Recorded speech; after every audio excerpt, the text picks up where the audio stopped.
Good morning my dear students.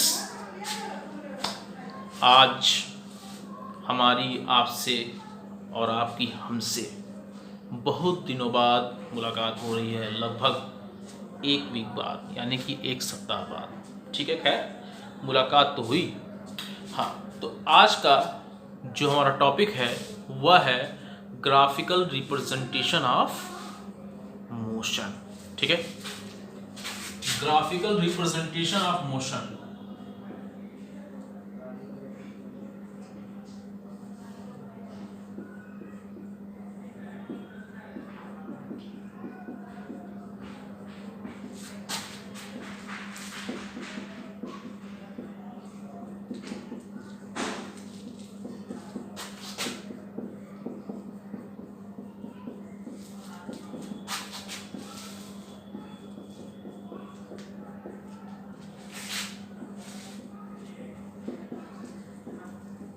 ठीक है, graphical representation of motion यानी कि गति का ग्राफीय निरूपण। बात समझ में आई?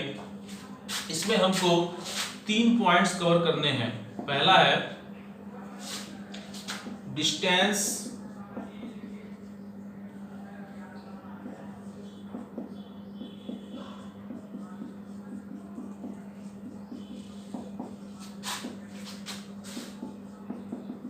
Time, distance time graph. ठीक है, दूसरा है डिस्प्लेसमेंट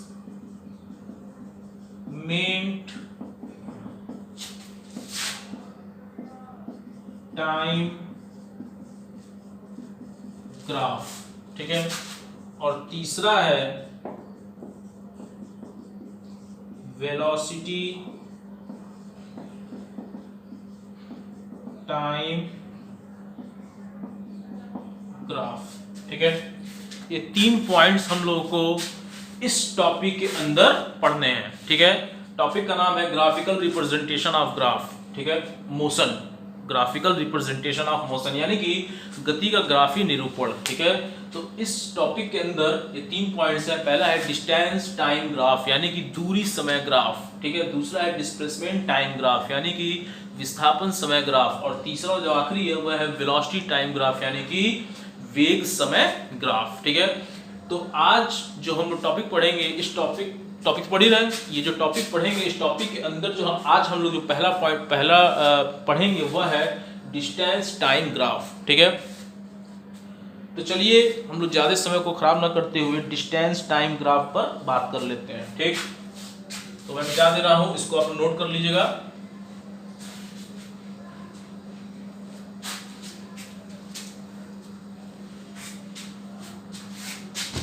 पहला है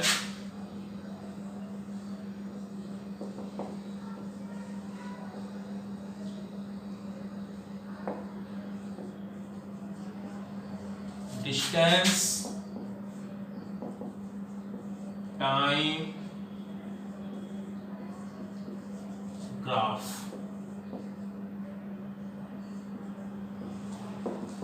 यानी कि दूरी समय ग्राफ। ठीक है, ये दूरी समय ग्राफ क्या होता है ये जान लीजिए कि यदि कोई वस्तु, ठीक है, इसको अगर हम डिफाइन करना चाहें, ठीक है, अगर दूरी समय ग्राफ को हम डिफाइन करना चाहें तो हम इसे इस प्रकार डिफाइन कर सकते हैं कि यदि कोई वस्तु, ठीक है, यदि कोई वस्तु गति की इस अवस्था में है, ठीक है, तो समय के साथ, बात समझ में आई? मैं फिर से बोल दे रहा हूँ, यदि कोई वस्तु गति की अवस्था में है तो समय के साथ उसकी स्थिति में परिवर्तन को एक ग्राफ के माध्यम से प्रदर्शित करना ही दूरी समय ग्राफ कहलाता है।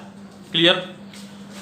देखिए, मान लीजिए यदि कोई कार, ठीक है, कोई कार है, ठीक है, मान लेते हैं कोई कार है, ठीक, कोई कार है, हम मान लेते हैं कि ये कार है, ठीक है,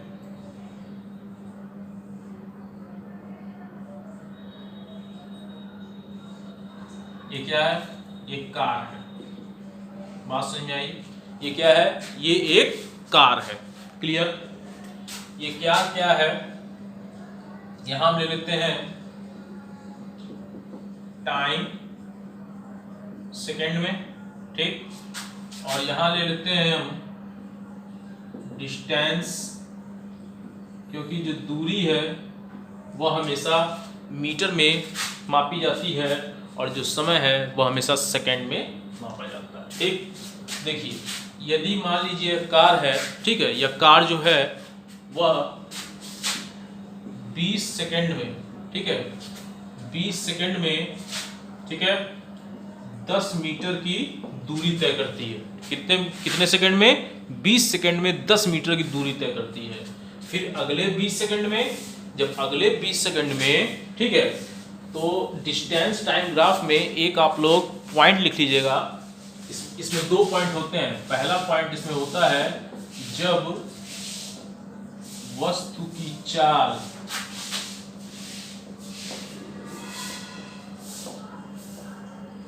एक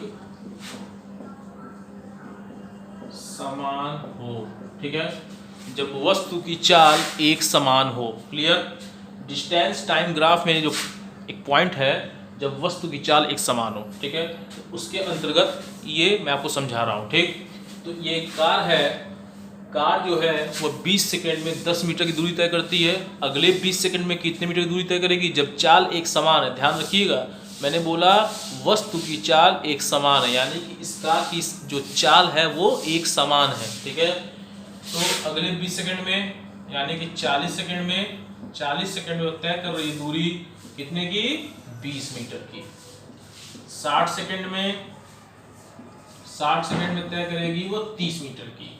और 80 सेकंड में मान लेते हैं, 80 सेकंड में तय करेगी 40 मीटर की दूरी, ठीक है। यहाँ पर आप देखें, यहाँ पर अगर आप देखें तो अगर टाइम का डिफरेंस देखें, टाइम में अंतर देखें, तो 20-20 सेकंड का ही अंतर है, ठीक है। और अगर दूरी में अंतर देखें, डिस्टेंस में अंतर देखें, तो अंतर कितना है? अंतर ही अंतर, मतलब दूरी में जो अंतर है वो भी मतलब बराबर है। कितना है? 10-10 मीटर का ही अंतर है। तो इस प्रकार हम ये कह सकते हैं कि वस्तु की जो चाल है वह एक समान है। बात समझ में आई आपको? अगर मैं इसे ग्राफ के माध्यम से रिप्रेजेंट करूं, ग्राफ के थ्रू रिप्रेजेंट करूं, तो इसका ग्राफ कुछ इस तरह से बनेगा। मान लीजिए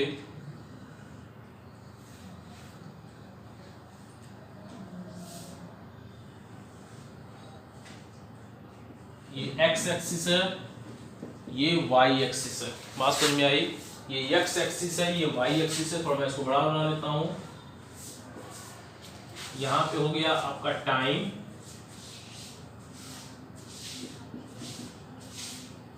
स्मॉल t, क्लियर। और यहां पे आपका हो गया distance yes. Time small t और डिस्टेंस को यस से रिप्रेजेंट करते हैं, ठीक। देखिए टाइम कितना दिया है? 20, 40, 60, 80, ठीक है।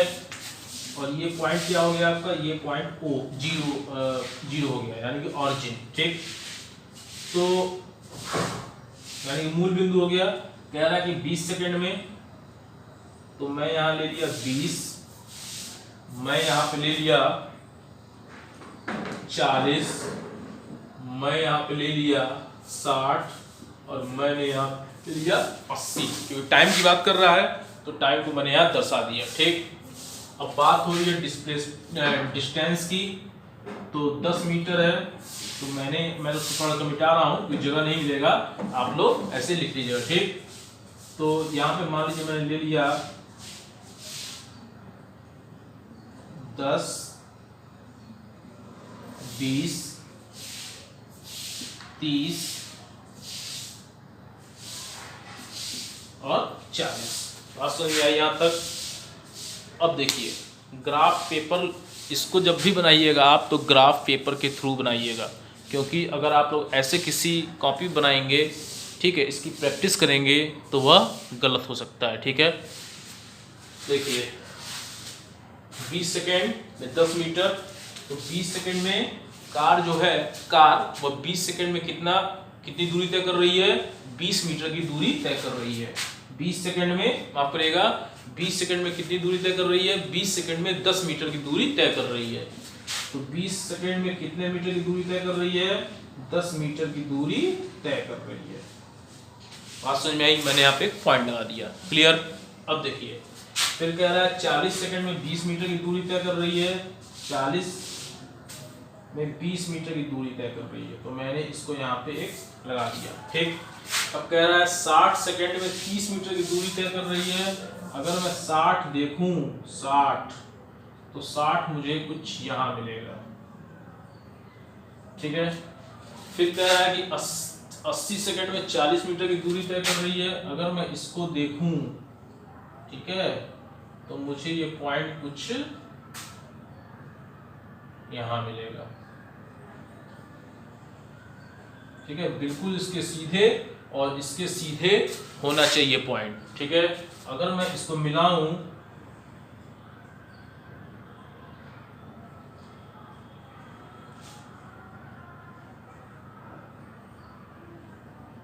ठीक है, अगर मैं इसको मिलाऊं तो यहां पर आपको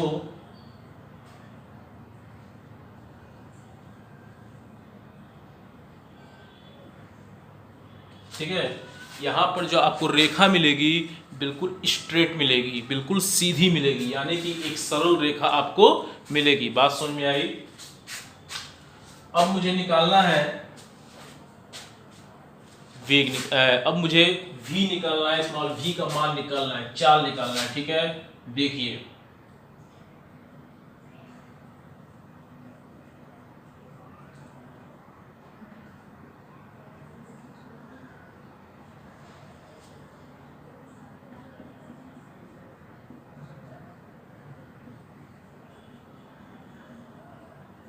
इसको मैंने मान लिया B, C और A। क्या मान लिया? B, C और A। अगर ABC को देखिए तो एक ट्रायंगल बन रहा है। क्या बन रहा है? एक ट्रायंगल बन रहा है, एक त्रिभुज बन रहा है। ठीक है। इस BC जो है BC, तो अगर मैं BC को यहाँ से यहाँ तक लूँ तो इस 40 को मैंने मान लिया S2 और इस 30 को मैंने मान लिया S1। बात समझ में आई? 30 को क्या मान लिया? इस 30 को मैंने मान लिया S1। ठीक। तो अब मैं देखूं, इसको मैंने मान लिया। अगर मैं AC की बात करूं, अगर मैं AC की बात करूं तो AC है, तो इसको मैंने मान लिया T1 और इसको मैंने मान लिया T2। ठीक है। अब मुझे स्मॉल v की वैल्यू प्राप्त करनी है, चाल पता करनी है। ठीक है। तो देखिए, तो हम जानते हैं चाल बराबर होगा चली गई दूरी अपान समयांतराल। ठीक है, चली गई दूरी अपान समयांतराल के माध्यम से हम स्मॉल v की वैल्यू प्राप्त कर सकते हैं। ठीक है। अब देखिए यहाँ पर BC कितना है? BC S2 माइनस S1, तो BC इक्वल टू कितना हो गया? S2 minus S1। ठीक है। एंड AC इक्वल टू कितना हो गया? T2 minus T1। बात समझ में आई? अंतिम वेग माइनस प्रारंभिक वेग और अंतिम समय माइनस प्रारंभिक समय। ठीक। तो अब देखिए ये हो जाएगा आपका BC upon AC equal to S2 minus S1 upon T2 minus T1। ठीक है। तो ये हो जाएगा small v is equal to S2 minus S1 upon T2 minus T1। बात समझ में आई आपको यहाँ तक?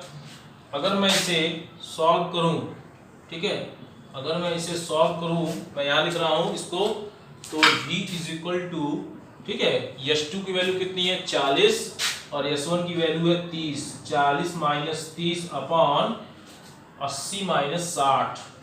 80 माइनस 60 कितना हो जाएगा? 10 अपॉन 20। तो ये आ जाएगा 1/2। तो जो v की वैल्यू में मिली कितने मिली? 0.5 मीटर प्रति सेकेंड। यानी कि वस्तु जो है वह 0.5 मीटर प्रति सेकंड की चाल से आगे की ओर बढ़ रही है। बात समझ में आई? ये तो था जब वस्तु की चाल एक समान हो। ठीक है, आप किसी भी बिंदु पर निकालेंगे तो v की जो वैल्यू मिलेगी, v की वैल्यू वह 0.5 मीटर प्रति सेकंड ही मिलेगी। बात समझ में आई यहाँ तक? ये तो था ग्राफीय विधि से क्या निकाला हम लोगों ने, जब वस्तु की चाल एक समान हो। अब हम निकालेंगे जब वस्तु की चाल असमान हो। ठीक है, मैं इसे डिलीट कर दे रहा हूँ, मैं इसे इरेज कर दे रहा हूँ, मैं इसे मिटा दे रहा हूँ। ठीक है, आप लोग इसे नोट कर लीजिएगा।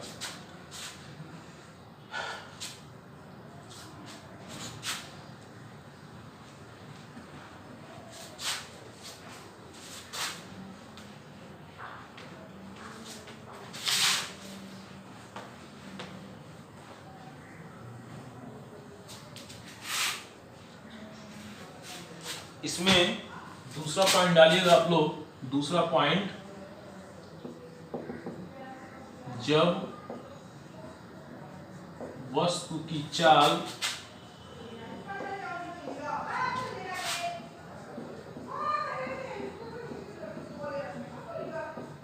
असमान हो। ठीक है, जब वस्तु की चाल असमान हो। ठीक है, यह कोई कार हमने लिया था, ये कोई कार है। ठीक है, हमने हम यहाँ मान ले रहे हैं टाइम, टाइम को सेकेंड में। ठीक है, और डिस्टेंस को मीटर में। ठीक है, मान लीजिए कोई वस्तु जो है, ठीक है, कोई वस्तु है, ये क्या है, ये कार है, यही एक वस्तु है। बात समझ में आई? ये कार है, वह मान लेते हैं 2 सेकंड में 2 मीटर की दूरी तय करती है। ये जो कार है वह 2 सेकंड में 2 मीटर की दूरी तय करती है। ठीक है, फिर 4 सेकंड में, ठीक है, 4 सेकंड में कितने मीटर की दूरी तय करती है? 4 सेकंड में 5 मीटर की दूरी तय करती है। ठीक, 6 सेकंड में मान लेते हैं वह 7 मीटर की दूरी तय करती है। ठीक, 8 सेकंड में हम मान लेते हैं वह 10 मीटर की दूरी तय करती है। बात समझ में आई? आगे भी आप बढ़ा सकते हैं। ठीक, मैंने यहां तक ले लिया। अगर मैं इसको ग्राफ के माध्यम से रिप्रेजेंट करूं, एक ग्राफ के माध्यम से, ये x हो गया, ये y हो गया, ये हो गया टाइम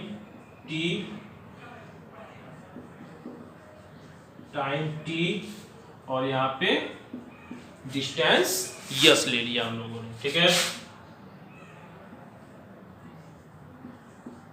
बात समझ में आई?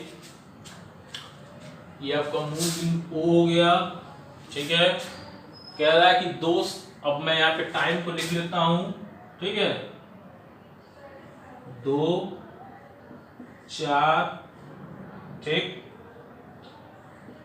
6, 8। ठीक है, कह रहा है 2 सेकंड में 2 मीटर। मान लीजिए मैं यहां ले लेता हूं 5, 10, ठीक है, 15, 20 तक मैं ले लिया। कह रहा है, और मैं थोड़ा सा इसको और बढ़ा दूं, 10 सेकंड में 20 मीटर। ठीक है, मतलब एक कार जो है वो 2 सेकंड में 2 मीटर, 4 सेकंड में 5 मीटर, 6 सेकंड में 7 मीटर, 8 सेकंड में 10 मीटर और 10 सेकंड में 20 मीटर की दूरी तय करती है।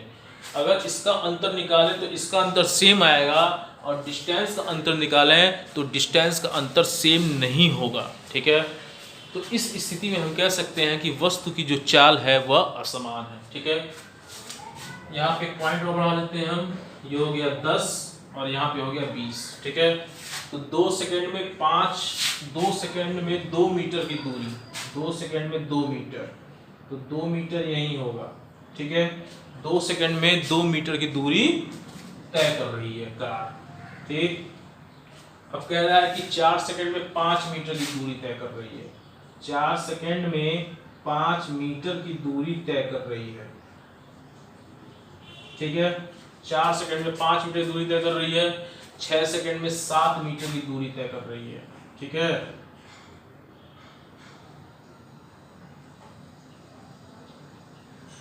बात समझ में आई? दिख रहा होगा आपको। फिर कह रहा है 8 सेकंड में 10 मीटर की दूरी तय कर रही है। 8 सेकंड में 10 मीटर की। ठीक है, 8 सेकंड में 10 मीटर की दूरी। ठीक, फिर कह रहा है 10 सेकंड में 20 मीटर की दूरी तय कर रही है। 10 सेकंड में 20 मीटर की दूरी तय कर रही है ये कार।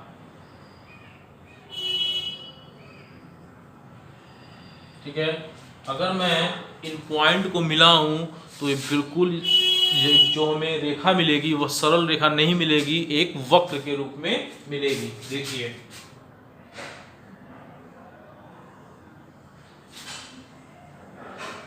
ठीक है, एक वक्र के रूप में ये हमको एक लाइन मिली। ठीक, तो जब स्ट्रेट लाइन मिलेगी, जब पॉइंट को हम मिलाएंगे, जब स्ट्रेट यानी कि एक सरल रेखा मिलेगी, स्ट्रेट लाइन मिलेगी, तो उस स्थिति में हम कह सकते हैं वस्तु की चाल समान है। और जब लाइन हमको स्ट्रेट नहीं मिलेगी, एक वक्र के रूप में मिलेगी, एक वक्र को इंग्लिश में बोलते हैं कर्व्स। ठीक है, CURVS, कर्व्स। ठीक है, वक्र को इंग्लिश में बोलते हैं कर्व्स। ठीक है, तो एक वक्र के रूप में मिलेगी, तो इस स्थिति में हम कह सकते हैं वस्तु की चाल असमान है। ठीक है, मान लीजिए हम इस 20 पे निकालते हैं। हम कहाँ निकालते हैं?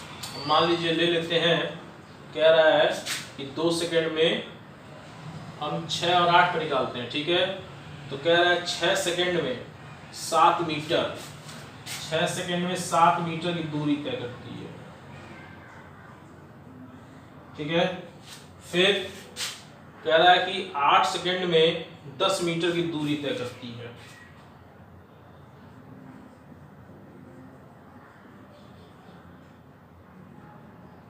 इसको हम मान लेते हैं B, C, और इस पॉइंट को हमने मान लिया A। ठीक है, इसको हमने मान लिया T1 और ये मान लिया T2। ठीक है, 10 की बात कर रहा है, इसको हमने मान लिया T2 और यहाँ पे कितना है 7 मीटर, और इसको मान लिया हमने T1। ठीक, अगर हम निकालें तो V इक्वल टू कितना होता है? S2 minus S1 upon T2 minus T1। तो S2 माइनस S1 कितना है? ये तो S2 होगा, S2, और ये कितना हो जाएगा? ये हो जाएगा S1। तो S2 माइनस S1 कितना है? पहला है 10 और 8, 10 और 6 और 7। 10 माइनस कितना हो जाएगा? 10 माइनस 7 अपान T2 माइनस कितना है? 8 माइनस 6, 8 माइनस 6, तो कितना हो जाएगा? 3/2। कितना हो जाएगा? 1.5। कितना आएगा? 1.5। भाग करके भी देख सकते हैं आप यहाँ पे। तो 3, 2 एकम 2, ये 1 आ गया, ये 10, तो 2 पचे 10, 5 दूनी 10, 2 एकम 2, 3, कितना आ जाएगा? ये आएगा 1.5।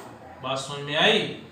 यानी कि जो V की वैल्यू आई कितनी है? 1.5 मीटर प्रति सेकेंड। ठीक है, यहाँ पे बस इन दोनों की ये वैल्यू मिली। आप अगर इसका और इसका निकालेंगे, इसका और इसका निकालेंगे, तो हर बिंदु पर, प्रत्येक बिंदु पर ये जो V की वैल्यू है, V की वैल्यू वह चेंज हो जाएगी। बात समझ में आई? जब वस्तु की चाल असमान होगी तो V की वैल्यू जब आप निकालेंगे, मान लीजिए आप 20 और 15 पे निकाल रहे हैं, मान लीजिए आप 2 और 5 पे निकाल रहे हैं। चलिए हम 2 और 5 पे निकालते हैं। ठीक है, 2 और 5 है 2 सेकंड में, तो ये क्या हो गया? सेकंड है, तो ये कितना हो गया? ये T हो गया, ये 2 सेकंड 4 सेकंड, 2 सेकंड 4 सेकंड। ठीक है, तो ये T1 हो गया, ये T2 हो गया। ठीक है, तो मान लीजिए ले लिया V इज इक्वल टू कितना है? S2 minus S1 upon T2 minus T1। तो v इज इक्वल टू कितना हो गया, s2 की वैल्यू ये कितना हो गया, ये हो गया 2 4, ये हो गया आपका मान लेते हैं t1 और ये हो गया t2, ये हो गया s1 और ये हो गया s2। बात समझ में आई आपको? अगर मैं लूं तो 5 minus 2 upon 5 minus 2 upon 4 minus 2 तो कितना हो जाएगा 3/2। यहाँ 1.5 मिलेगा, यहाँ पर कितना मिला 1.5 मीटर प्रति सेकेंड। ठीक है, अगर मैं इसको लेके चलूं, इसको ले लूं 6 और 8 को ले लूं, ठीक है 6 और 8 को ले लूं तो कितना हो गया, ये हो गया t1, ये हो गया t2, ठीक है, और इसको मैं ले लूं तो ये हो गया आपका s1 और ये हो गया s2, तो ये हो जाएगा v is equal to s2 minus s1। ठीक है, तो s2 minus s1 upon t1, t2 minus t1, तो s2 माइनस s1 तो 10 माइनस 7, ठीक है 10 माइनस 7, यहां भी वही वैल्यू मिलेगी 1.5। लेकिन अगर मैं इसको ले लूं, किसको ले लूं, इसको ले लूं, इसको ले लूं तो देखिए यहां पर जो वैल्यू मिलेगी, इसको हमने मान लिया कितना, इसको हमने मान लिया s1 s2, ठीक s1 s2, और इसको हमने ले लिया t1 और ये ले लिया t2। बात समझ में आई? तो v इज इक्वल टू मैं ले लूं तो v is equal to s2 minus s1 upon t2 minus t1 हो गया, तो ये कितना हो गया, ये हो गया 20 माइनस 10 अपॉन, ठीक है ये कितना हो गया 10 minus 8, v is equal to कितना हुआ 10 अपॉन 2, 2 बचे 10। तो यहाँ पे देखिए, यहाँ पे जो वैल्यू है, ठीक है यहाँ पे जो वैल्यू है, यहाँ पर जो वैल्यू है वह इससे क्या है, इससे डिफरेंस है यहाँ पर। ठीक है, तो इस स्थिति में हम ये कह सकते हैं कि वस्तु की जो चाल है, वस्तु की जो चाल है वह असमान है। बात समझ में आई आपको? तो ये तो था ग्राफिकल रिप्रेजेंटेशन ऑफ मोशन का पहला पॉइंट, डिस्टेंस टाइम ग्राफ। ठीक है, ये आपको समझ में आया होगा। ठीक है, जब चाल असमान होता है तो आप जब फार्मूला रखेंगे v is equal to s2 minus s1 upon t2 minus t1, तो उस स्थिति में जो v की वैल्यू मिलेगी वह प्रत्येक बिंदु पर, प्रत्येक टाइम और डिस्टेंस के लिए जो हमने माना है उस पर, ठीक है असमान मिलेगी, इक्वल नहीं मिलेगी। लेकिन आपके लिए जब वस्तु की चाल समान हो तो जो v की वैल्यू मिलेगी प्रत्येक बिंदु पर, प्रत्येक दूरी और टाइम के लिए, वह v की वैल्यू बिल्कुल समान मिलेगी। बात समझ में आई आपको? मैं मानता हूँ कि थोड़ा सा टफ पड़ेगा आप लोगों के लिए, लेकिन इस वीडियो को कई बार आप देखेंगे, समझने की कोशिश करेंगे तो ये चीज़ समझ में आएगी, और इसकी आप लोग घर पर प्रैक्टिस जरूर कर लीजिएगा। ठीक है, ग्राफ पेपर के माध्यम से घर पर प्रैक्टिस कर लीजिएगा। ठीक है, और एक बात और, जब वस्तु की चाल समान होती है तो ये जो लाइन बनती है वो बिल्कुल स्ट्रेट नहीं बनती है, एक कर्व के रूप में बनती है, एक वक्र के रूप में बनती है। और जब वस्तु की चाल समान होती है तो ये जो लाइन होती है बिल्कुल स्ट्रेट बनेगी। ये बात हमेशा याद रखिएगा। ठीक है, तो अब तक के लिए चलता। ठीक है, थैंक यू।